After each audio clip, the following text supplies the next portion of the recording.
everyone, and welcome to First Things First. It is a beautiful Monday morning here in New York City. I am Jenna Wolf. That is the Hall of Famer, Chris Carter. That is Nick Wright. You guys have a great weekend? Absolutely. It was wonderful. Your hair looks lovely, Jenna Wolf. Thank you. So does yours, Nick Wright, as it always does. We got a possible new destination for Dez Bryant. Tom Brady lost another target, and big players are making big money. That's where we start this morning. Really, really good money, reportedly going to a really, really good defensive tackle. Aaron Donald and the Rams closing in on a much-anticipated deal that would end his holdout and finally get him into camp. According to reports, the deal would make him the highest-paid defensive player in the history of the NFL. Aaron Donald is the reigning Defensive Player of the Year. Chris Carter, if Aaron Donald is there, are the Rams primed for a Super Bowl run this coming season?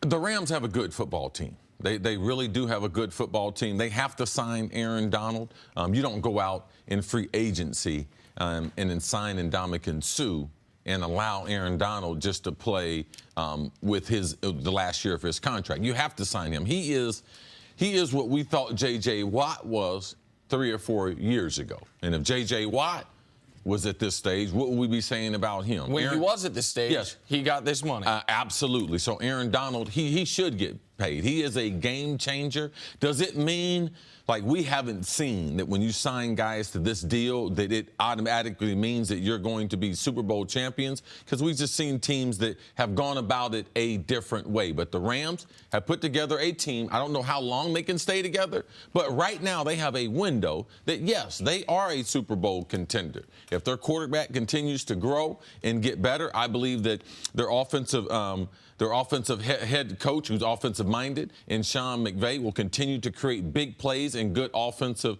continuity for that team. But if they're going to win the Super Bowl, Aaron Donald's going to be a key part of that, because let's look, we always talk about here getting ready for the 2018 season. The NFC is dominant as far as quarterbacks and as far as defensive fronts. Now, the Rams, they have big names, but they haven't been as dominant as Philadelphia, Minnesota, and some other defenses that we've seen. Haven't been necessarily as good against the run. So Aaron Donald, we talk a lot about him, his sack total, but he needs to get a little better against the run, too, because the Rams last year, not very good. And it's hard to pay one guy that kind of money, Nick, in them to be a suspect run defense. I think a lot of that has to do with the one true weakness of their team, which is their linebacking core. Like, especially they have 3-4 front, so it's going to be hard for Donald. He has to occupy the offensive linemen so the linebackers can run free and make those plays. And you go offensive line,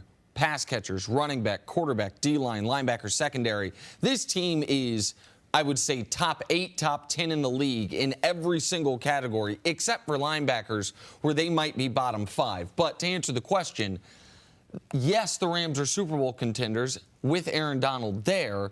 Their offseason would have made, to me, no sense if they didn't have money allocated to get this done. You don't make the moves they made to win right now and then say, enough money. And our best player might not show up because we can't pay him. Right. I mean, even it wasn't just they gave that they... You mean Brandon Cook? You mean... Right, you trade for Brandon Cooks. You take what would have been a cheap, cost-controlled 23rd overall pick of the draft and trade for top-of-the-market wide receiver salary. You bring in Ndamukong Suh. You trade for, now, Marcus Peters. You didn't have to give him money yet, but you bring in Marcus Peters. But it's an explosive situation. Right, especially when you pair it with Talib. You give Gurley money 2 years before you even would have to franchise him. Like, potentially, you gave him money 3, maybe 4 years early. You also give, Haverstein, your right tackle, money. You gave everybody money, and all along they said, we heard it, we've been talking to Aaron. It's very different than Khalil Mack's situation.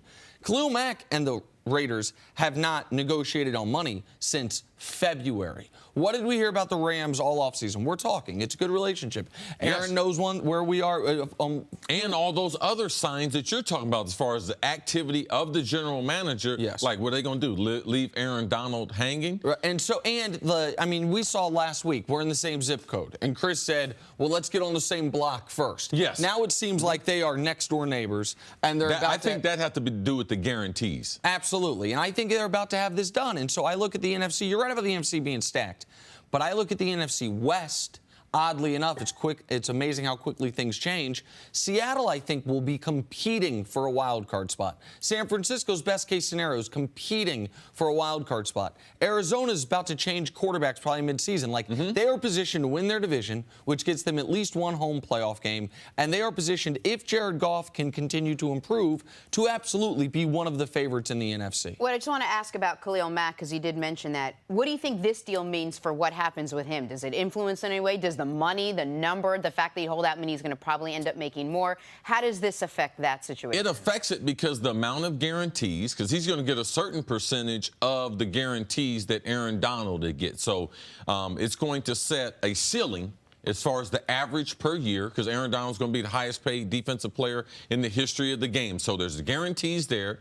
There's the average dollar per year. And I believe, especially in this last week of preseason, we'll see more action for Khalil Mack than we've seen during the first 5 weeks of training camp, because teams know getting ready for the season, and they know that the Raiders, there's a deal to be made for the Raiders. So I wouldn't be surprised if a couple other teams got in the Khalil Mack action this week. The other thing you both mentioned was this is going to sort of go as Jared Goff goes. I mean, how much is it going to depend on how much he can improve and how much better and how much stronger of a quarterback he can be? Listen, if Goff can statistically duplicate what he did last year, that's good enough. My worry about Goff is not that maybe I misstated it earlier, not that he has to get better, but to prevent a regression. This team did lead the NFL in points last year.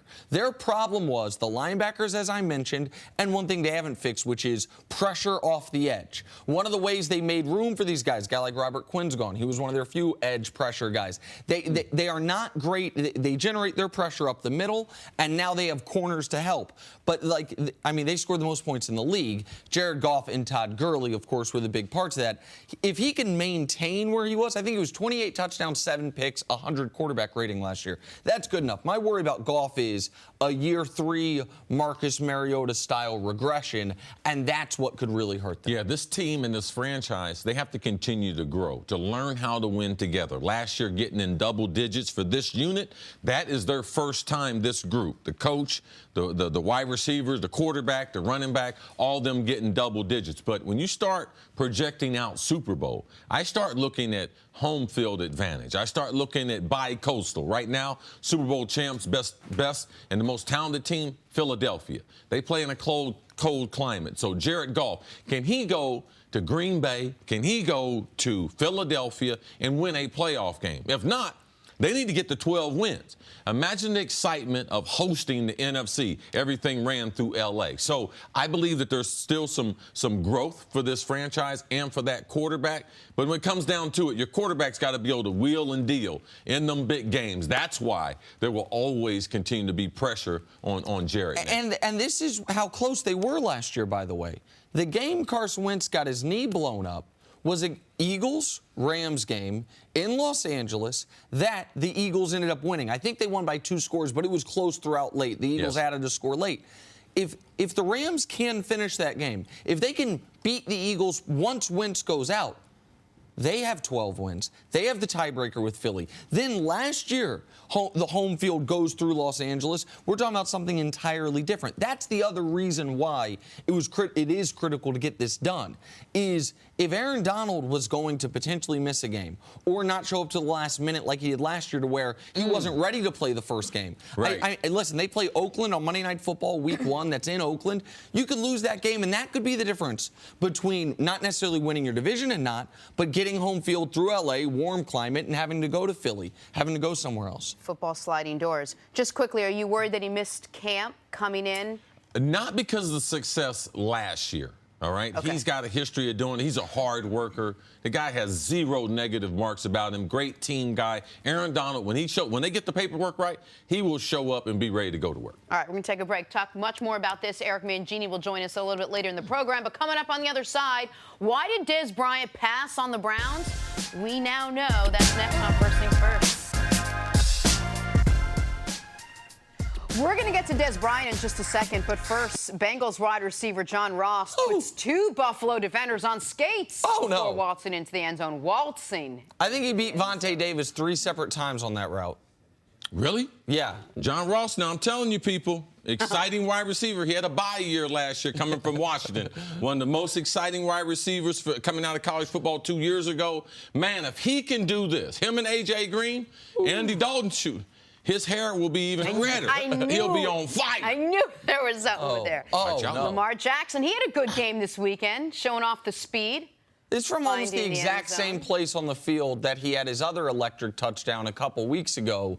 And we'll talk more about him later, but what was most notable about this game was what he did with his arm rather than his legs. But, I mean, he started stumbling, 10 yards away and still got in there. Oh, he had so much momentum going on. The defensive end didn't realize Lamar Jackson was at quarterback compared to Joe Flacco. And also, he was making a return to South Florida. So he had a lot of family members there, knew he would play well. And he had to buy tickets for them all. He said it was unlike college. He said unlike college. I want to talk about that. It's like in college they give them to us. Okay. Bears Chiefs. That's what I thought. Juice Wims diving in, keeping his feet in bounds, too. Great throw here to the back pylon. The Bears now, don't hear a lot about the Bears. They could be one of the surprise teams in the NFC this season. All right, either the Chiefs' defense is in trouble or the Bears' second unit is the greatest offense in league history. One of the two. Steelers' Justin Hunter catches a really nice pass from Big Ben, manages to keep both feet in bounds in the process. Now, if they're going to replace the productivity of Martavius, this is how they're going to do it, man.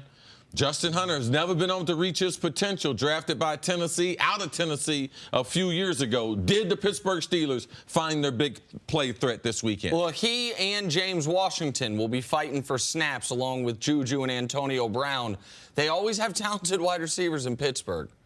All right, moving on to Dez Bryant now. There. Seriously, 10 days to go before the season starts. Dez Bryant, still no job, still no team, still no uniform to call his own. He did meet with the Browns last week. We've been discussing that, but the two sides couldn't make a deal. We are now learning why. According to a report, Dez passed on an offer for less than $5 million from the Browns. That leaves him with exactly 0 football options, as far as we know this morning. Chris, what do you think? Did Dez Bryant make a mistake passing on what Cleveland was going to offer? Only if, because it's really hard to say an individual makes a mistake as far as not signing the contract. Sign the contract. In that contract, if Cleveland was not going to allow him that if he had a monster year to make significant incentives, because at that number, if he's a starting wide receiver, you should have an incentive package in there for an established player. So I don't know what the incentive package was.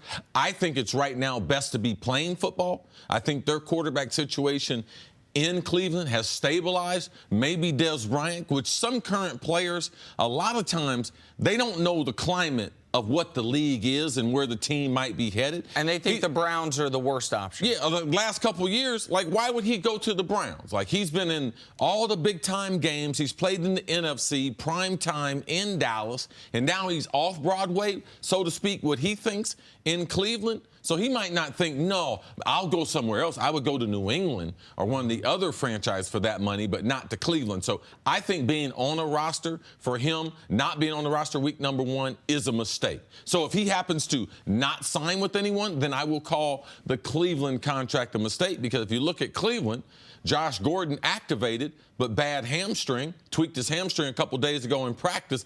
I believe that could have been a good fit for him to be able to to get his career back on the right path there with Hugh Jackson. The only way, to me, this will end up not being a mistake is if what Dez was waiting for, a wide receiver injury for a team that thinks they were contending, they are contending, which happened this weekend. Marquise Lee, it looks like blows out his knee. It's a tough injury, and I know we'll talk about it later. If the Jags call and say, Dez, we need you, and we'll offer similar or greater money than Cleveland. Now, I'll say this.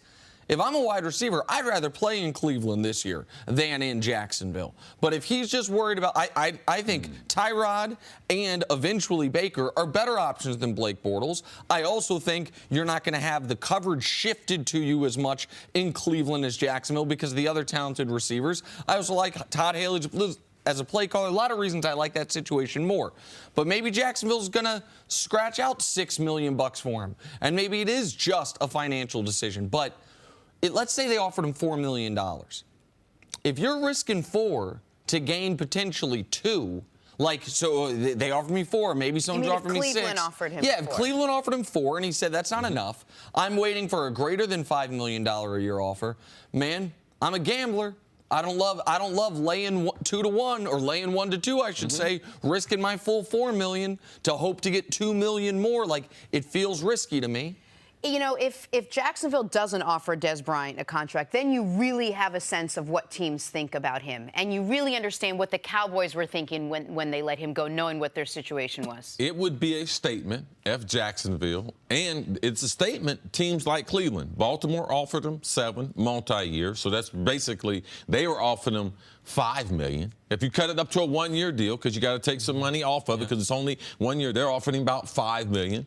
Cleveland's offered him less than 5. So a lot of times people think what a market's going to be, but the market is what someone would pay. As far as going to Cleveland or going to Jacksonville, as trying to impress a team, I would try to go somewhere, if I had choices, to a team that I could stay with long term.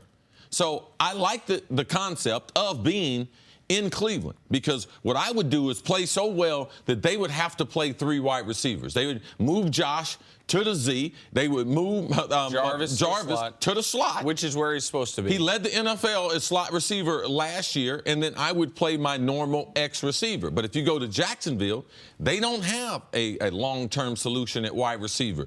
They don't have a big-time quarterback that they're paying a big-time contract, but they do have a big-time defense. He's going to get a lot of one-on-one coverage with Leonard Fournette banging it up on in there against 8-man front. So Jacksonville, to me, if they call, would be very, very enticing, because I would be able to stay there potentially long-term after having a good 1 year, Nick. And if Jacksonville doesn't call, then there's no wide receiver injury that's going to make someone call. Because Jacksonville, see, what's the headline you read this weekend that made you that kind of made you chuckle a bit? Jacksonville's most established receiver seriously injured. Yes. And we're talking about Marquise Lee. Like, going into last year, I don't think people thought Marquise Lee has established nothing. Right. I mean, seriously. No, think about it like this. Going into last year, Jacksonville had a nice receiving core before the Allen Robinson injury. But it was Allen Robinson, then Allen Hurns, then Marquise Lee. All 3 of their top-ranked receivers from just a year ago are gone, and the only addition is Dante Moncrief. They drafted a wide receiver in the 2nd round. We'll see if DJ Chark works out. And no other major free agent additions. Like, that is, I mean, if the Jags, who think they can win a Super Bowl, lose their number 1 receiver this late in the preseason and still don't call, then what scenario are we talking about when somebody calls? And also, let's not forget, this is a guy who's been watching Dez for his whole career in Tom Coughlin. So Tom Coughlin's played against him with the Giants and the Cowboys. So it's like a lot of times when you are a free agent, the teams most likely to get you, look at New England.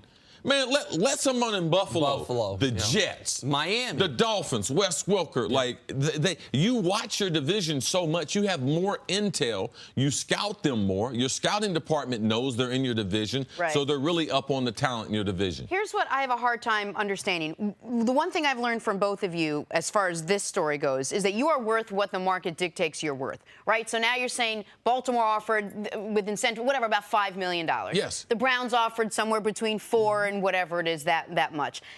When is he going to understand that that's it? That's where the money is going to be. And at some point with like 10 days left to go. So as a former player, how are you so out of touch with where you fit into the rest of the league? I learned this example from a person you might not think you would learn a lesson from. Deion Sanders taught me. He said, Chris, hey, man, everybody got their own reality, bro.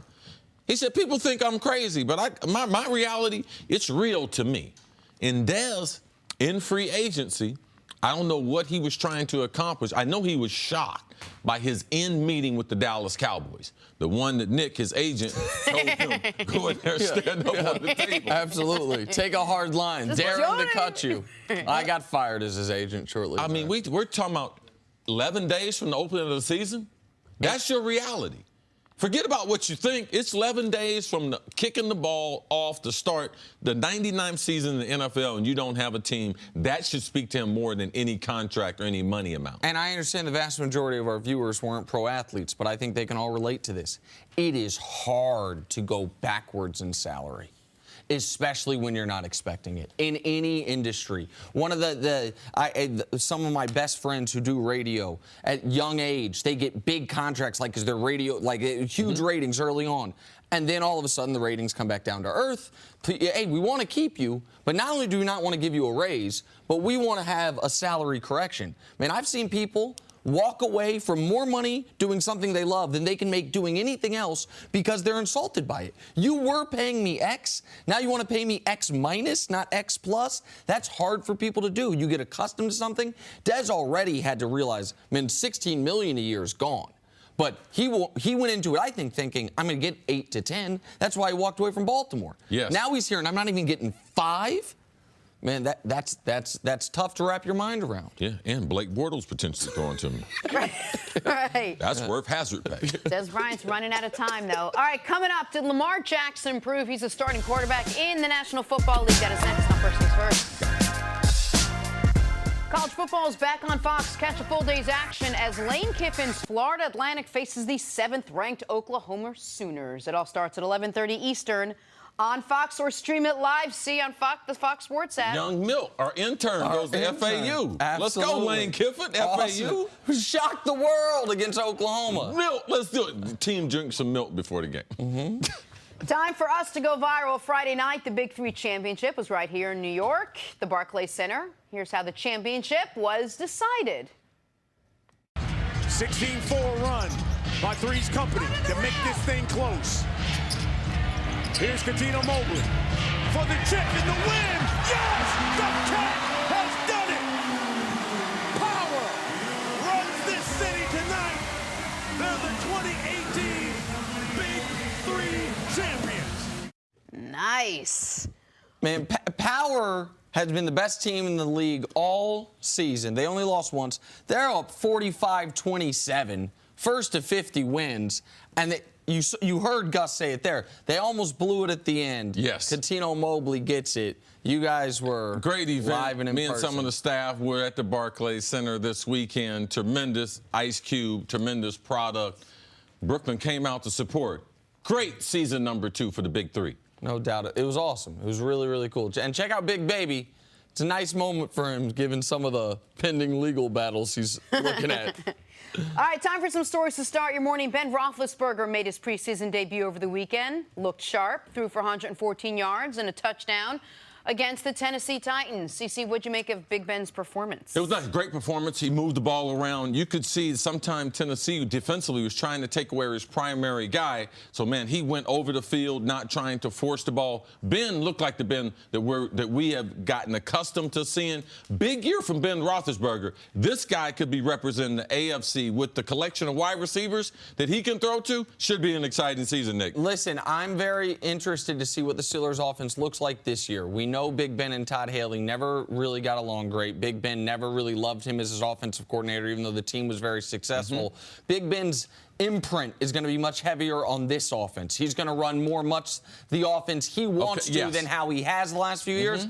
I mean, if this is any early results, you're going to be slinging around a lot. They obviously don't have Le'Veon Bell yet, but he looked great. I think they'll throw it early in the season until L. Bell gets into shape, 2 or 3 games, and they'll start to mix it 50-50, run the pass. All right, let's move on to the Colts now. Andrew Luck had his best game of the preseason, completed 8 of his 10 passes for 90 yards and a touchdown.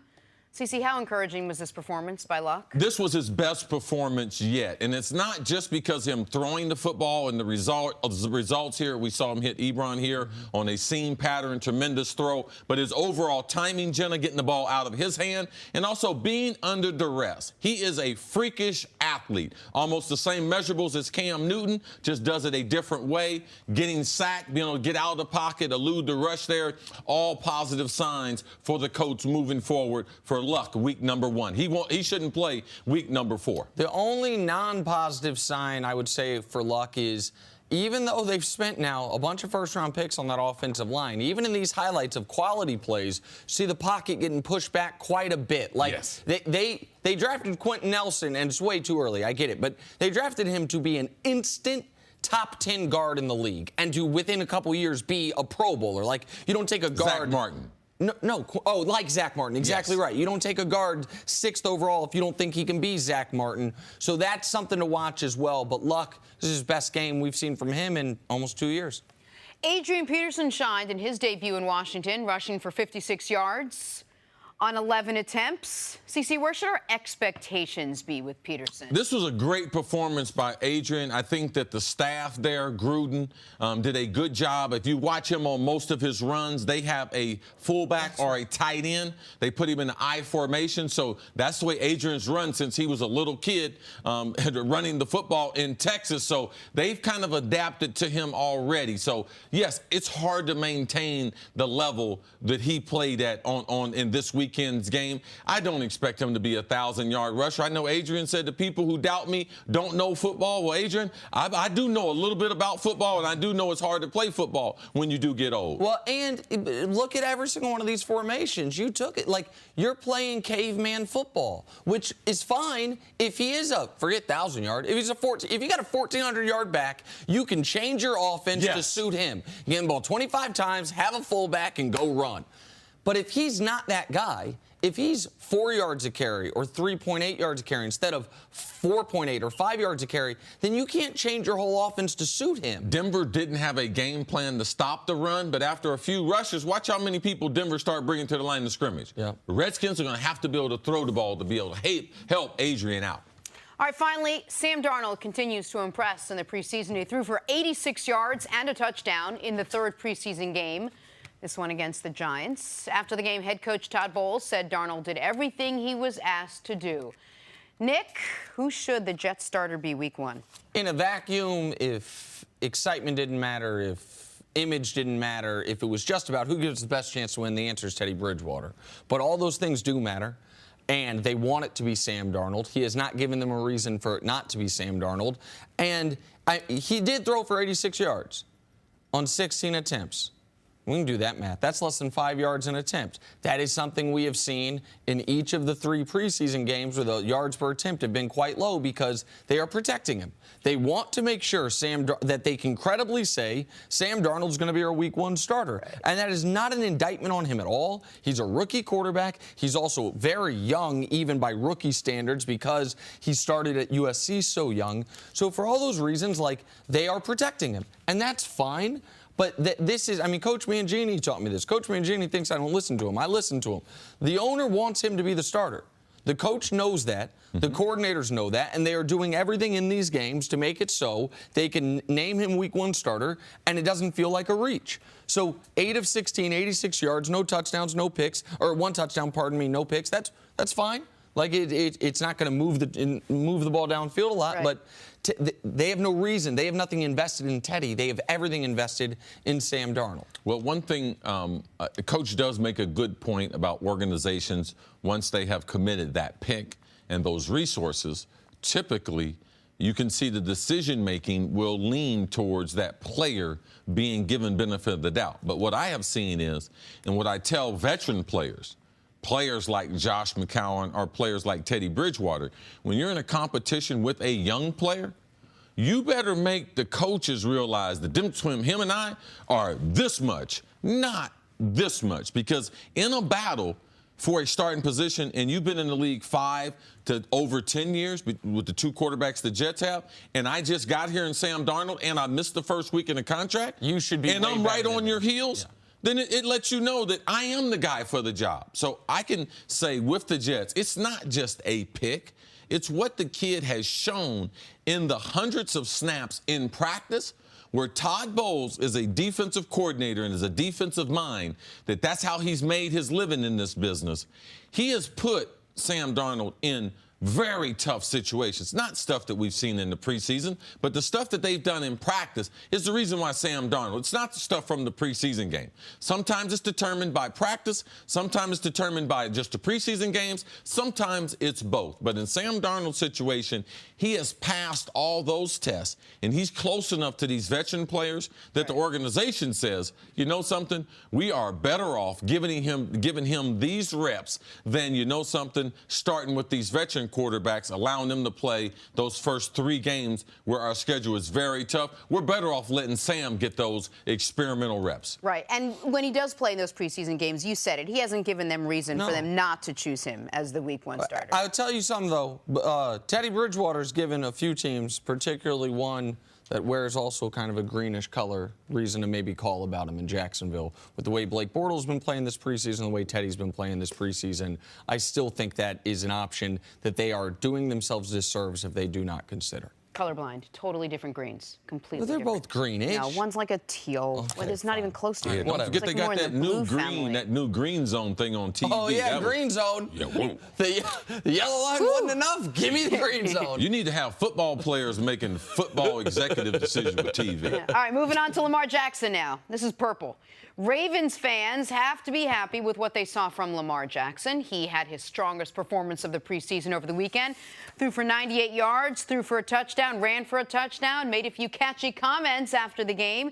He said he hopes people now know he can throw the ball, too.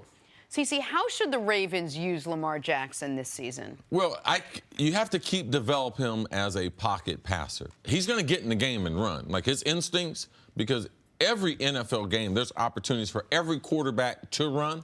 The ones who are pocket passers, they just move in the pocket and decide to get a lane and throw the football. You have to develop him as a pocket passer because his running skills, they are natural. Like you can't develop him as a runner. There's nothing Harbaugh can teach him to run. There's nothing their offense can, hey, you know some kid? Back when I used to be in the day, I used to have a little wiggle. No, Lamar's got things that we don't know how to do. You just have to put him in the game and try to create an environment that he can be creative. But if you don't force feed the pocket passing, he's going to scramble and run. And what we're going to see at the beginning part of his career, it's going to be hard for him to be the starter if they do it that way. So keep putting him in situations where he can throw the football. If you see him 3rd down and 10, they drop back in the coverage, drop into the end zone, he drops it off to Devere Posey. Right here, easy 1st or 2nd down throw. They got off coverage on the outside. Right here, he gets flushed out of the pocket to his left. I put the ball in my outside hand to avoid the sack. I catch a guy coming across the middle. Let him keep evolving as a player, but force him to throw the football because his natural running instincts will take over in the game next. They need to put on some Deshaun Watson tape from last year. Deshaun's not quite the electric athlete that Lamar is, obviously, but a guy who also, one of his natural inclinations was to run. And Deshaun was a devastating passer. And why was he devastating? No player in the league last year was anywhere close to as effective on play action as Deshaun Watson was with the Texans last year. They didn't have no great running back. They had Lamar Miller back there. But he was devastating on play action because of his ability also to run and what it did sinking in the linebackers. And that's where he hit deep shots and also crossing patterns. Because here, I agree with Chris entirely. Listen, stylistically, I love watching the athletic quarterbacks. You know this, and you tell me all the time, like, you don't want your quarterback running around a lot. And aside from Cam Newton, basically every quarterback we've seen that runs around as a first instinct, it has ended poorly for them. They have had to learn. And people might say, well, what are the odds of injury? Like, let's say the odds of a quarterback getting hurt on any scramble are 5%. Once you, over a long enough timeline, it becomes more likely than not. Like a 5% chance, once you do it more than 15 times, it's more likely than not that at some point in that time frame it comes in. If the chance is 5%, Nick, that's 5% when they don't know you're going to run. When you develop the reputation as a runner all week, what they try to stop you to do is from running, so they're more aware. So a guy like Lamar and runners, it becomes maybe 15 to 20% every play, the chance of getting hurt because they know you're going to run, and it's not the element of surprise. And it's the Russian roulette analogy, which is if it only takes one bad outcome to ruin everything, then it doesn't matter how good your odds are. It doesn't matter if there's 100 chambers, if every time you win gets erased by the one time you lose. And that's the concern. That's what we saw with RG3, and that's why if the Ravens, because the Ravens are going to use him in week 1, I believe if they use him exclusively as wildcat runner, they're doing him a disservice. If they don't, when they put him in, if they don't allow him to throw some passes as a traditional quarterback that you get the advantage of, the defense thinks he might run, but the play is drawn up for him to pass, then I think they're doing themselves a disservice. And Jenna, you asked me about RG3. If they're going to keep Lamar, if they're going to develop him, they need to keep RG3 because if you develop him as a wildcat quarterback, you need RG3 in case he does get hurt because all that time you're spending, you don't want to spend that on one quarterback. That was the problem with Tim Tebow. He was totally different than whoever your starter was going to be, so all that time of practicing, you would lose it. So Baltimore, you're going to develop Lamar. Also keep RG3 because, man, he is almost he's a carbon copy of Lamar if Lamar gets nicked. I love this. Right after the draft, we were talking about whether he was even going to play quarterback, maybe receiver, how the Ravens were going to use him. There's been no talk of that. How much progress has he made to the point where we're now talking, hey, could he start at some point this season, or we're going to keep him in the pocket? I mean, we're really just talking about him as a quarterback now. Yeah, I think that the front office, and talking to Ozzie Newsome at the Hall of Fame game, which Baltimore played in, and talking about Lamar, they love how he's progressed in the classroom. They love how he's progressed as a thrower of the football. And they were one of the teams that you didn't have to worry about that rumor at the Combine. They looked at him as a quarterback, looked at him as a quarterback the whole time, and looked to develop him. Ozzie told me, Chris, he will be a starting quarterback in the NFL. That's the reason why I drafted him. But an enormous part of him becoming a starting quarterback, and by the way, Flacco, we should give him credit. This preseason, he's played almost perfectly. Yeah. Oh, yeah, they got that heat on him. Right, so maybe that helps. But a big part of him being a starting quarterback is not, once the year starts and the #1 quarterback is getting the vast majority of reps in practice, is that he is not only used as a gimmick guy, that he does get to continue his progression. Right. Because there's a reason that he was not considered a top 10 pick. There's a reason he was into the first round, maybe second round pick, because his learning curve was going to be the steepest. You can't slow that learning once the regular season starts if he is your future starting quarterback. All right, that's a good point. We'll take a break there. Coming up, could the Kansas City Chiefs be the best offense in the NFL this year? Could that sentence make Nick any happier? One of the Chiefs stars thinks so. That's next. This is First Things First. Back here on First Things First, former NFL head coach Eric Mangini joins us now. Always a good time when you're here, Coach. Good morning. What's happening? It's good to be back. Yes. Week. Big football weekend. This is it. Yes. We're down to like the last 10, 11 days, and we got ourselves a season again. Yeah, I just can't sleep. Up all night, stressed about it, worried about so much to analyze so little time. Funny, man. Coach Mangini on no dough. All right, Coach, let's excited about this football season. let us let's talk about what's happening in Kansas City. Let's do that. Last year at this time, Alex Smith was at the helm. The Chiefs had high expectations. This year, it is the Patty Mahomes era. And the Chiefs are primed to do good things yet again. Mahomes went 18 for 24, 196 yards and a touchdown Saturday against the Chicago Bears. After the game, wide receiver Tyreek Hill did not temper expectations. Well, I know that we will be the best offense in this National Football League. Without a doubt, in my head, we got the best tight end, the best running back. We got two of the best deep ball threats, receiver, Sammy Watkins addition, who can do it all. Great offensive line, so Hall of Fame coach. So the sky's the limit for us.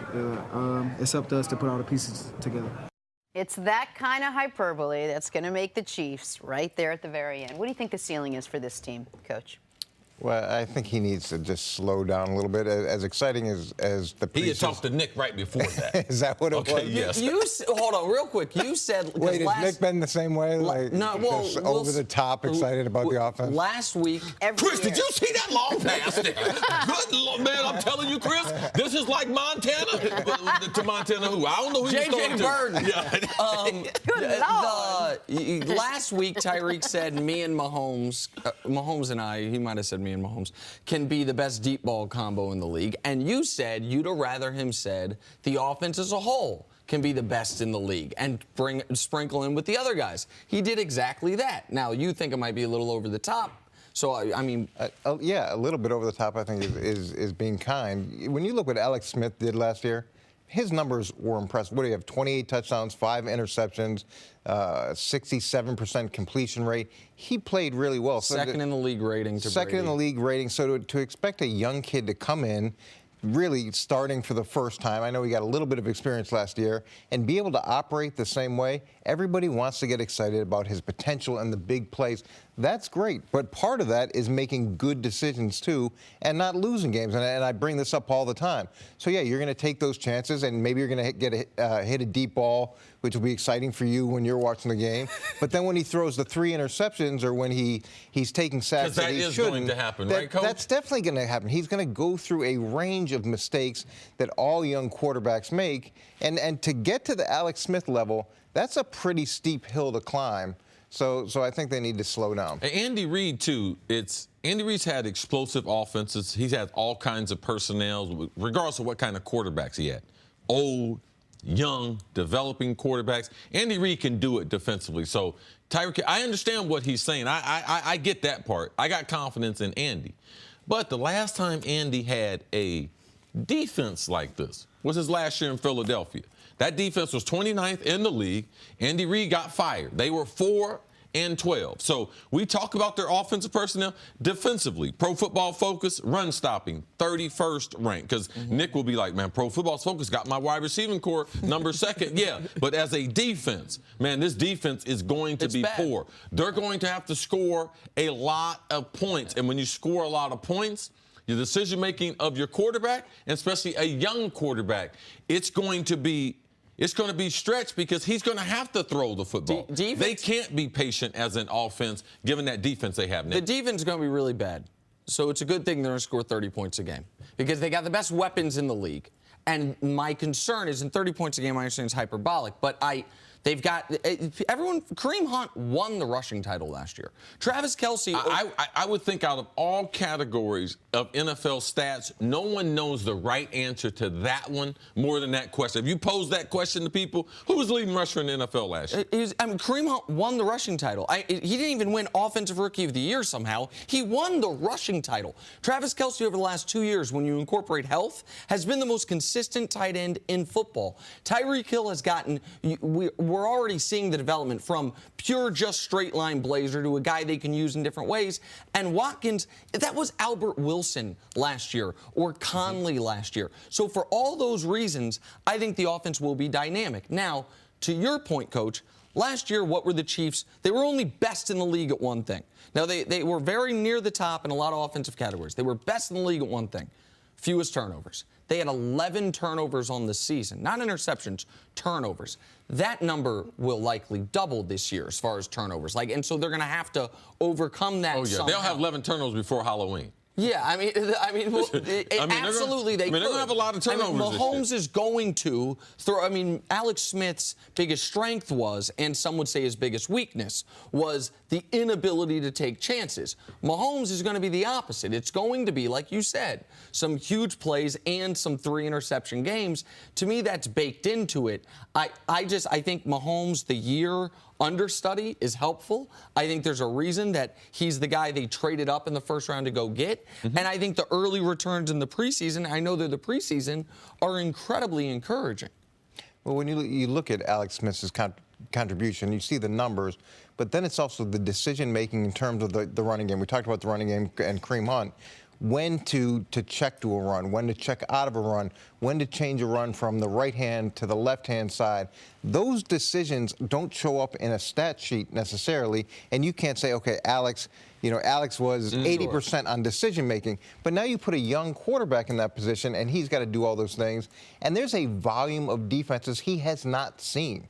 He just hasn't seen it. So as much as we say the third preseason game is a dress rehearsal, yeah, that's great, but it's a very small percentage of what you're going to get from the teams that you face. It's everything but a dress rehearsal, Coach. Yeah, because you're not running what you're supposed to run, and what you're going to see is not what you're going to see. And the Bears didn't play any starters. The Chiefs were doing this, which was one of the reasons the defense was so concerning. The Bears' Chase Daniel-led offense was lighting up the Chiefs' defense. The Bears weren't playing their starters because this was their 4th preseason game because they had played in the Hall of Fame game. Recently, I was listening to a podcast, and they were describing the difference between Patrick Mahomes and Alex Smith. Alex Smith was sort of like your steady Toyota who was going to give you exactly what you knew. And then here comes Patrick Mahomes, this Ferrari, who was just going to shine and be great and blazing, but also going to make some mistakes. He was going to stutter a little bit. We can't be surprised by that. I mean, what are reasonable expectations for a guy who played like one game last year, but who's really going to come over and take over this offense? Yeah, well, I don't know whose podcast it is, but I want the Toyota that throws 28 touchdowns and 5 picks. Like, that's a pretty good Toyota. And so what does he say? He's going to be Maserati or Ferrari. Okay, well, so what does that mean? He's going to throw 42 touchdowns and 10 picks or whatever it is. I just think that it's so easy to criticize Alex Smith because he's not exciting necessarily, but his numbers are really, really impressive. His decision-making is impressive. And, yeah, you get a kid with a big arm. All right, that's great. Let's see what he does, day in and day out. One other thing for the Chiefs, because last year, and this is to your point about Alex Smith, they were 6th in points. They were 5th in yards. They were 2nd in yards per play. So they had a high-octane offense even with Alex Smith. They were 29th. Even with Alex Smith, you act like the guy was well, no, I think, listen, some guy that got off the street. No, because I think there's a ceiling. Listen, man, I watch this team as closely as anybody can. There is a ceiling on your team when Alex Smith is your quarterback. We have seen it before. It is great in the regular season. There is a ceiling. There's a ceiling when your quarterback refuses to take chances. That's one of the reasons why they were 29th in the red zone last year. The absolute fear of can't throw a red zone pick, well, sometimes it means you can't throw a red zone touchdown. And so for as good as they were to be 29th in the red zone, that's where I think they can be better. Again, I don't think he's trash. I don't think there's a reason Washington wanted to give him that type of money. But the idea that the Chiefs can't improve at quarterback this year, that one I reject. No, they won't improve this year. The problem about driving that Ferrari is it's going to be cool driving in the summer. But come Kansas City Winners, no. He's going to be a Ferrari. It's just not going to be in 2018, Jenna. Like, he's going to be a good quarterback. It's going to take some time. A way to listen to some podcasts, Jenna Wolf. That was the takeaway of the whole segment. Jenna Wolf. Coming up, I'll tell you another podcast that I listened to. There were two. Coming up, could Aaron Donald lead the Rams to the Super Bowl? That's next on. Jenna's watching football.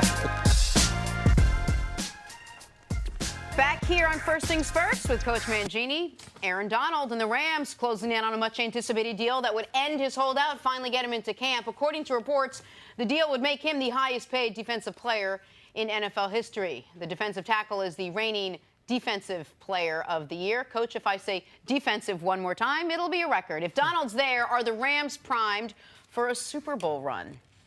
Well, look at Did we get a little ahead of ourselves? Well, you might be. Okay. This, to me, is the most interesting storyline in the NFL because you've got a young head coach who now there's totally different expectations. He's going into what do year you 2. know about that? Yeah, I don't know anything about that. What do you know about a young coach in the NFL? Potentially maybe overachieving and then expectations change after your first year. Expectations do change pretty quickly when you make the playoffs. Okay, so then you get into that situation where you insert a lot of guys with very strong personalities.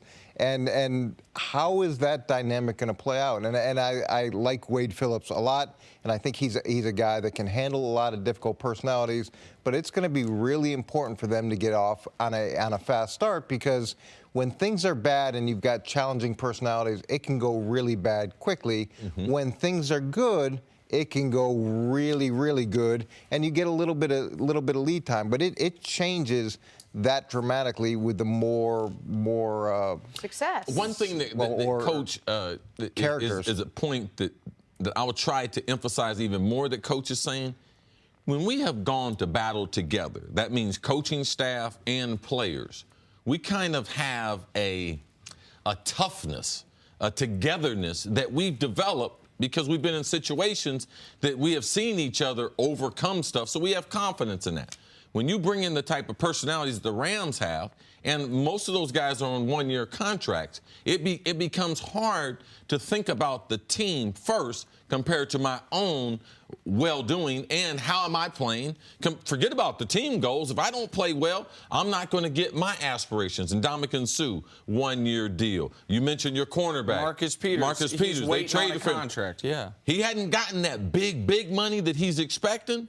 Talib, he's there. He's supposed to be helping Marcus Peters. So they have a lot of moving parts that, as a team, if they get off to a slow start, will they be team-oriented thoughts or will they be selfish-oriented thoughts? And I do like the leadership of Wade Phillips and believe because of their schedule, this can be challenging. They are a playoff team. They are a double-digit win team. But because they don't have that, I've been through this with him together, right. I just don't know when they hit those tough roads, how does this team, where do they go? All right, Coach, I mean, you alluded to it. I said, Jen and I were talking this morning, and I'm glad you mentioned it, that there are some similarities between your story with the Jets and McVay. Now, I understand, like, you were the youngest coach in the league when you were hired. It was year 2 for you guys, but you guys I think, exceeded expectations. That was year 1. Oh, okay, my apologies, year 1. And because you guys did that, then 9 and 7 feels like a big disappointment, right? Is what we went low. We struggled the next year. We were like 4 or 5. And the year 3, you guys bring in. I had the years transposed. My apologies. No, year 3 we started off 8-3, 8-2 or 8-3, yeah. And then had a bad final month of the year. Yeah. But because of where expectations had been set, then all of a sudden it seems like a big disappointment, and they end up moving on. Like, I'm not at all saying Sean McVay's on the hot seat. What I am saying is last year the guy could do no wrong. He was a wonder kid. He was this talk of the league. Yes. And now all of a sudden, you guys, for example, you guys brought in Favre. They brought in everybody. They paid everybody. By the way, Donald's going to be back. Yes. And that is a totally different situation for Sean McVay. He's no longer just not Jeff Fisher. Now now it's about him and how that changes for him. And we shouldn't change the expectations for Aaron Donald, because a lot of times we do. We changed it for J.J. Watt. Not justifiably, and we changed it for Ndamukong Suh, not just. He's never going to be a regular double-digit sack guy. Like, you bring him in for a specific reason. So for Aaron Donald, those expectations, we shouldn't change them. But it's hard when you give a guy a defensive tackle, give him $100 million. Like, and you're going to read about that every day, even though guys on the team can say they're happy for him. It's hard when you start to struggle and you get into that NFL life and trying to win games and what becomes important, Coach. Yeah, and everybody, things change with success, and we've talked about this before, is you have to learn how to deal with success, just like you have to learn to deal with adversity. And for Sean McVay, the owner looks at it differently, the GM looks at it differently, the rest of the league looks at it differently, the team looks at it differently. All these guys that come in, it's the same thing. Now, that doesn't mean they're not going to struggle. And if they struggle, how are people going to respond? And they didn't have a ton of adversity last year, so it's going to be interesting to see how he responds, the coaching staff responds, and that can go one of 2 ways. And the more volatile people that you have in the locker room, when it's difficult, it's easy to set that off. What advice would you give a guy like Sean McVay right now, who seemingly is on top of it all and has it all? Well, I think the most important thing for him is to do the things that he believes in, to stay with the philosophy that he believes in, because when adversity strikes, there's always this temptation to stray from what you believe in. And then the group looks at you and says, well, wait a second, that was good enough. That's what you told us you believed in, and now you believe in something totally different, and it doesn't resonate. You got to be able to get through the turbulence, get through difficult times, and come out on the other side with your core beliefs. I think one advantage that Sean has is the people who he's working with. Stan Kroenke, the owner, I mean, he's got plenty of money. He's owned several sports teams, so he understands the patience that it takes to try to win a championship. And Les Snead is there as the general manager. They are going together. Him and Sean McVay are kind of going about this. So even regardless of what the results are on the field, to make sure that they stay on the same page with Stan Kroenke as the owner and with the general manager moving forward to build this monster of a team, not for one season, but for a period of years. And there's got to be a level of patience. He's in his 2nd year. He's learning as he goes, too. He's going to be a different coach in year 3 and year 4. But this is something that he's got to experience as well. I want to go back to Aaron Donald real quick before we move on, because I think everyone at the table agrees he's either the best defensive player in football or on the very short list. I also know that from talking football with you, that you look at things, cap considerations involved. We've talked about trades you made and saving the team. Like, in a hard cap league, this matters. as good as Aaron Donald is, would you have any qualms about giving more than 10% of your cap space, which is what this is reported at, $22 million a year? Forget the guarantees, $22 million a year for an interior defensive lineman. Would that worry you? Well, if you feel like he's not just your best player, but he's one of your best people, and he's a leader, and he's going to respond to this contract in the right way, then you pay what the market dictates you have to pay. And the salary cap's going to go up, and the deal will change as the years go on. But if he's a true cornerstone of your team, and he's someone that you fundamentally believe in as a person and as a leader, then I'm all for it. I think that those are the people that you pay, and you let everybody around look at that person and say, okay, that's who I want to emulate. He is that. Aaron Donald is that guy. He's that guy going to be early to work. Last year, he showed you that in the holdout. His productivity did not suffer, followed it up with the MVP season. So if the Rams, based on coach's philosophy, Aaron Donald's the guy you want to be able to make that investment in. Thank you for listening to the First Things First podcast. Remember, leave us a review and tell us what you think. Subscribe to the podcast on Apple Podcasts and catch us on FS1 Monday through Friday, 6:30 a.m. Eastern. For Chris Carter and Nick Wright, I'm Jenna Wolf. So long, everybody.